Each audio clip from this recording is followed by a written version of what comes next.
Jirtuu hordoftoota keebii qofshaalee nageenyi koo kan jaalalaaf kabajaa bakka jirtan maraatti isiniif haa ta'u daawwattoota koo har'a viidiyoo birootii walitti deebinee jirra. Turtii keessan aga xumura viidiyoo kanaatti anuma waliin godha bakka tokkollee hin deebina. Akkasumas chaanala haaraa taateen immoo jalqaba irratti chaanala sabiskiraayib gochuun erga misees taatanii viidiyoo jaallatan laayik sheer gochuun akkasumas firooyyoota keessan sheer godha yaada qabdan komii qabdaniin anallee yaadni keessan na barbaachisa waan ta'eef waan tokko beeku tokko hin beeku sheer goonee wanta beeknurraa wal barsiisne wanta nama miidhurraa wal qusannee wanta nama fayyadummoo walii keenyaaf sheer goonee waliin lagaa ceenuu isiniin jechuuf koomentii irratti yaada keessan naaf ibsuu dandeessuudha. Akkuma asirratti argaa jirtanii har'asii dhimma rifeensaa wal qabate rifeensa keenya kana akkamitti kunuunfachuu dandeenya eessumatti bakka barbaanne sanatti argachuuf maal gochuu qabna kan jedhu gama TikTok shorti viidiyoo ani achirratti hojjedhu namoota hedduutu jaallate ispeeshaalii qimamoota mana madaamii keessa gaaffii hedduu keessan gaafattanii na biraa qabdu jechuudha. Karaa keessan nama tokko lamaaf deebisuuf isin homtuu tilmaamanii ulfaata keessattuu warra akka koo mana madaamii keessa jirtanii haalli akkasuma mijataa miti. Haa ta'u garuu sanuma keessa ta'anii haalaan daangeffamanii wanta barbaadan yookaan kaayyoo ofirraa gara duubaatti jechuun yoomumayyuu hin barbaachisu.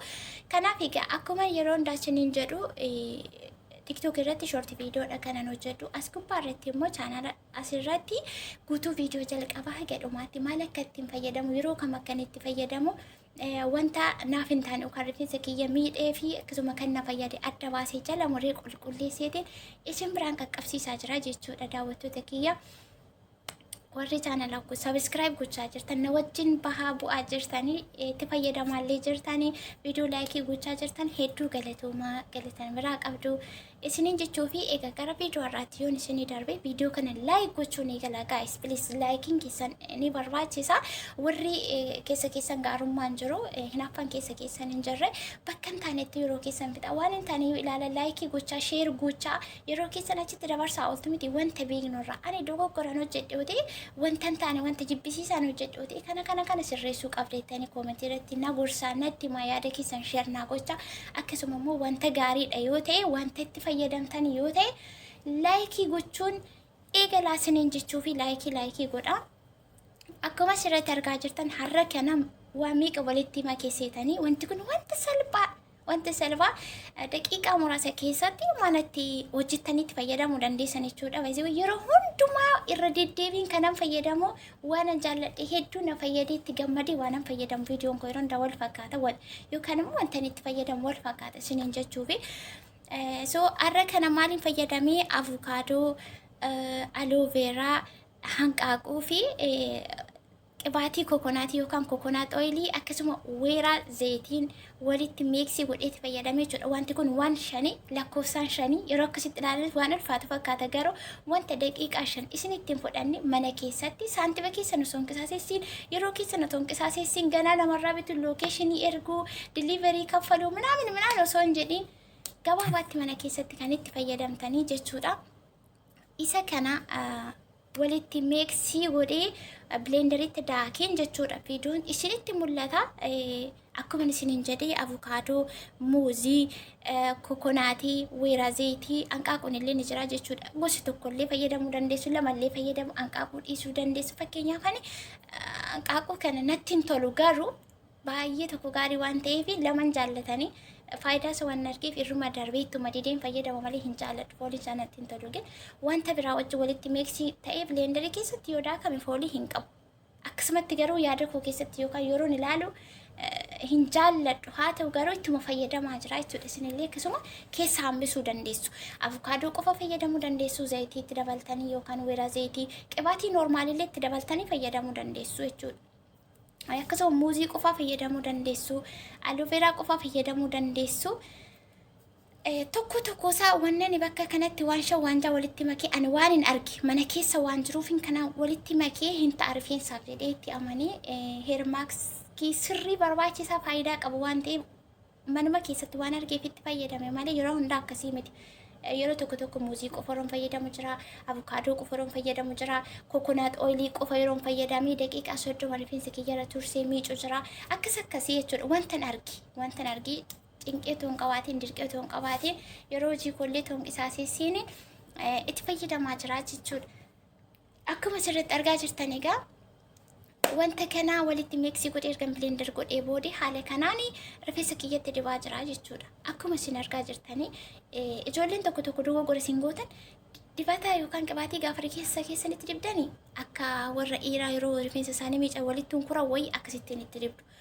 Rifeensa roof lama hidhanii guutummaa isaa walitti filtu jechuudha. Inni sun guutummaa guutuutti rifeensa keessan akka ciccitu akka caccabu akka tasumayyuu badaa deemu taasisa malee faayidaa hin qabu. Kanaaf wanni isin gochuu qabdan akkuma asirratti argaa jirtan nama hireetiin itti fayyadamaa jira jechuudha. Daqiiqaa yookaan immoo yerootti kennii yookaan wanta hojjechuu qabu hojjedhee lafa kaa'ee wayita madaamin na waamne yookaan immoo ijoolleen hin jirre haala kana sirreessee erganii taa'imee amma kana ajjeestii godhee booddee gara kanaatti deebi'ee daqiiqaa 30 kan hin caalletti dura qopheessee tonkoshinaa keessa wayii hojjedhuu ta'e qopheesseen kaawwadha firiijii keessa. Sana booda yeroon gara kilaasii koo deemu fuudhee gara kilaasiitti deebi'een daqiiqaa 30 itti dibee rifeensa kiyyarra turseen ofirraatiin hin miicaa jechuudha. Wanti kun sa'aatii 2 sa'aatii 3 4 ofitti dibdanii buluu dandeessu ooluu dandeessu rakkoo tokko hin qabu. Sababni isaa keemikaala biraaf keessa waan hin qabne wanti nama miidhu yookaan nama gubu nama cannaqu wanti keessa hin jirreef ofirra oolchuuf ofirra bulchuu ni dandeessu. Sinii danda'amnaan jechuudha. Garuu namoonni tokko tokko bakka hojii kan deeman jiru akkasuma warra akka kuma nama daamii keessa jirtan waan akkasii ofitti dibanii nama bira deemu hojii hojjechuun namatti waan hin tollee fi walumaa galasaatti faayidaa inni godhu daqiiqaa 30 qofa ofirra tursuun ofirraa miicuu jechuudha. Akka kanaatti erga ofitti dibdanii xumurtanii boodee kun akka kanaa qodaa duwwaa godheen jira. Guys yerootti fayyadamanii akkatti namatti tolu akka nama gammachiisu feelingi isaa kana hidhee isinitti himuu hin danda'u. Kanaafuu itti fayyadamaa baay'ee faayidaa qaba. Seera qabeessan akka hidhamtanitti viidiyoo jalqaba haga dhumaatti dhaggeeffachaa. Ijoolleen tokko tokko wantuma irra deddeebi'ee haasa'u irra deddeebi'ee hojjedhu irra deddeebi'ee dubbadhu deebistanii gaaffii gootanii kan gaafattan jirtu jechuudha. Inni kun rakkoonsa seeraan dhaggeeffattan seeraan hin caqastan akka hidhamtan hin gootan taana isin fayyaduu dhiisuu danda'a. Akkasuma yeroo keessan gubuu taatee jechuudha dubbiin. Rifeensa keessan immoo dhabaa deemtanii jechuudha. Abdii keessa yoomaan irra kaasa kennaa waaqayyo namaaf kenne kun uffatanii itti kooranii itti boonanii itti yoo ba'anii galanii baay'ee dhedhee yaadan akka yaada nama tokko akka gootti akkuma sirratti argaatii jirtanii kana xumureen jira jechuudha. Amma kana itti dibee erga fixee booddee akka kanaa erga feestaalitti daqiiqaa 30 irra tursee amma kana immoo miiceen jira. Kunoo miica. Bakka kana akkuma isin argaa jirtanii miiceetiin jira jechuudha. Miicee qulqulleessii maal jedhee kunoo kana fakkaata yeroo achi keessaa bahu jalqaba seensarra yeroo argitanii akka kuuffi jedhee baay'atee wal keessa xaxamee goggogee filuudhaaf nan filaa maalan godha jechuun abdiin hin jiru yeroo sana. Isa booddee umarratti kana fakkaata jechuudha. Baay'ee namatti tola. Seeraan kan itti fayyadamtanii seeraan kan kunuunsitanii yoo ta'e dhugaa dubbachuu fi rifeensi hin guddanne rifeensi jijjiiraman jiru. Baay'ee warri rifeensi guddanne jiran guddatu akkasiin ta'uu uumama jettan maa dhagaan mataa keessan irra jira silaa. Gaarabbii namoonni tokko tokko koomentii keessa irra ilaalu beeku bicha akkamittiin akka yaaddan wanni guddanne uumama kan hin taane wanti sirroofne jira wanti hin jijjiiramne jedhee yaaduun. Agaan alatti agaan hin caba malee guddatu hin dabu hin cabu siifile kanaan ala wanni hin jijjiiramne jedhee yaadu. Kanaaf abdiin kutaatiina tokkoffaa sinfinnaa ijoolleen keenya warra shamarranii tokko sinfinnaan keessan iska xigginu bakka sinfinnaa dhiisaati hojjedha rifeensa keessanii wanni barbaachisu hojjedha kunuunsa akka tokko ta'an qaba wanti hin jijjiirameen hin jiru. Kun akkuma sirriitti argaa jirtanii dibatanii itti fayyadamuu kana fakkaata. Baaziliin noormaalii fi kokonaatii akkasuma qibaatii shunkurtii adiirraa hojjetame bateekaa kokonaatii jechuudha. Ifasinitti ifa jedhee akkasini bifuttiin xaaraa jira. Isa booda fasaashii kana lama walitti miiksii godheetiin qopheeffachaa jira jechuudha.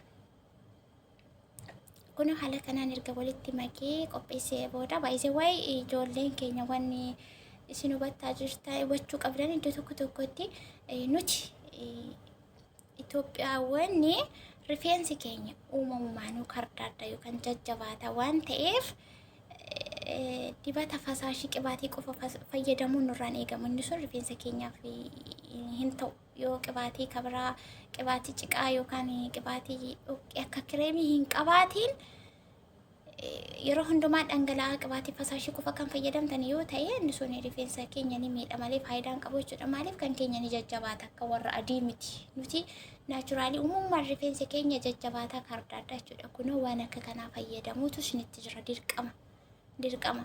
Hagammatoo otoo takkaatti liitirii meeqa ofitti gadi naqxan ta'e fasaashii qofa taanaan rifeensi keessanii oluma dhaabata caccabee ciccitaa deema malee faayidaa hin qabu jechuudha. Garuu qibaatii akka kanaatti dabaltanii kan fayyadamtan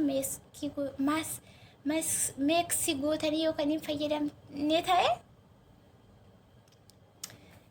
rifeensi keenyaan akka miidhamu taasisaa jechuudha. Kanaaf siistematti qibaatii itti fayyadaman illee beekuun dirqama keenyaa isiniin jechuu fi kanaaf viidiyoo narraa qabadhee dhufee akkuma asirratti argaa jirtanii hedduu kan namatti argitanii jalqaba irratti kosh jedhee kufuuf cidii tolaa badee kan fakkaatu sun amma kana laxxaxxi jedhee akka kanaatti ta'ee sadarkaa kanarra jira jechuudha. Amma kana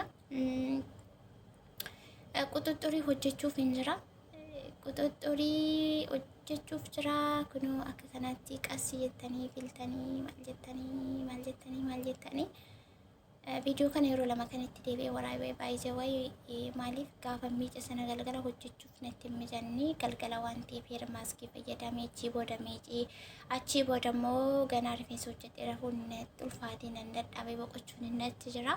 Ni beektanii ijoolleen mana madaamii keessaa dadhabbii baay'ee qabna. Sa'aatiin natti deeme jennaan galgala miicee akka ishitti beetii keessaa ba'ee dhibbinni godhee qibaatii itti dibee bulchee ganama immoo ka'ee ergan hojii fixee erga maal jedhee ergaa madaamiin garatti dachaatee ergan adda baasee booddee ol deebi'ee immoo quxuxurii isaa hojjetadhee jechuudha.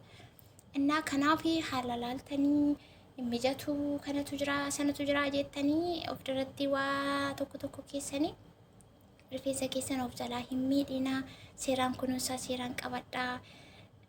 Warqiin harka ofiirra sibiilaa jedha Oromoon gaafa mammaakuu. Kanaaf wanti ofii waanuma ofiiti waan ta'eef narraa deema narraa fudhatamaa kan hin jedhamne waan ofii waanuma ofiiti akkuma maqaasaa jechuudha.